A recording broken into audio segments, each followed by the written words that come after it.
हमारे साथ मौजूद हैं बीजेपी के फायरब्रांड प्रवक्ता सुमित शशांक। हम आज इनसे समझने का प्रयास करेंगे कि जैसे जैसे 22 जनवरी नज़दीक आ रहा है वैसे वैसे भगवान राम का विरोध शुरू हो गया है। इंडिया अलायंस के जो सहयोगी पॉलिटिकल पार्टियां हैं लगातार राम मंदिर पर कई तरह का बयान जारी कर रही है। किसी को राम पर भरोसा है तो किसी को कृष्ण पर भरोसा है।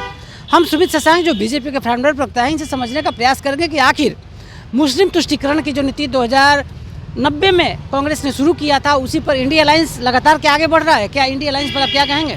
देखिए, गुलामी की मानसिकता से जन्मी हुई कांग्रेस पार्टी और एक तरीके से आप इसे ब्रिटिश ईस्ट इंडिया कंपनी का नया वर्जन भी बोल सकते हैं। इस प्रकार के लोग, भ्रष्टाचारियों को प्रश्रय देने वाले लोग, भ्रष्टाचारियों की जमात कभी भी देश के एकता और अखंडता की बात नहीं कर सकते। टुकड़े टुकड़े गैंग की गोद में बैठे हुए लोग, आपने देखा होगा कि दिल्ली में जब टुकड़े टुकड़े गैंग के लोग भारत तेरे टुकड़े होंगे इंशा अल्लाह का नारा दे रहे थे, तो उस समय कहीं ना कहीं भारतीय जनता पार्टी का नेतृत्व सबसे आगे बढ़कर इसका विरोध कर रहा था। और कहीं ना कहीं आपने ये भी देखा होगा कि टुकड़े टुकड़े गैंग को किस प्रकार से प्रश्रय कांग्रेस के लोगों के द्वारा दिया जा रहा था और ये इंडिया अलायंस के लोगों के द्वारा दिया जा रहा था।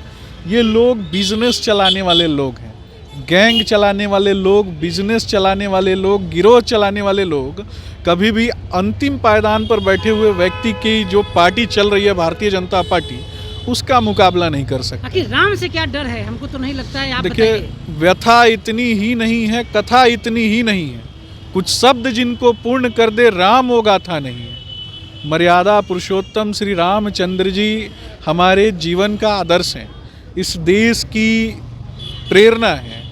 भारत भूमि जिसे हम मातृभूमि कहते हैं, उस मातृभूमि की आवाज़ है। हमारे संस्कारों में, हमारे विचारों में, हमारे जीवन जीने की जो हमारी शैली है उसमें मर्यादा पुरुषोत्तम भगवान श्री रामचंद्र जी का निवास है। लेकिन ये इंडिया अलायंस के लोग, जिनका जीनेटिक रूप से ये कहीं ना कहीं जुड़ाव अफगानिस्तान और पाकिस्तान से जिनका जुड़ाव होता है, वही राम को गाली देने का काम कर सकते हैं। क्योंकि मर्यादा पुरुषोत्तम श्री रामचंद्र जी पर कोई हिंदू जो है वो कभी, जो सच में हिंदू होगा, वो कभी भी श्री रामचंद्र जी के आदर्शों पर कभी प्रश्न चिन्ह नहीं खड़े करेगा। जिस प्रकार से ये लोग अपशब्द बोलते हैं आए दिन, जिस प्रकार से ये अनर्गल प्रलाप करते हैं, ये इनका विशुद्ध रूप से एजेंडा है मुस्लिम तुष्टीकरण के लिए, इस्लामिक तुष्टीकरण करने के लिए। मैं सिर्फ इतना बोलना चाहता हूँ कि जिनको भी श्री राम के आदर्शों पर शक है वो सबसे पहले अपने बाल बच्चों का विवाह जो है वो दूसरे धर्म में करवाएं, तब जा करके हिंदुत्व पर उंगली उठाएं। लेकिन ये जो इन्होंने फैशन बनाया है इसका परिणाम जो है इन्हें भुगतना पड़ेगा।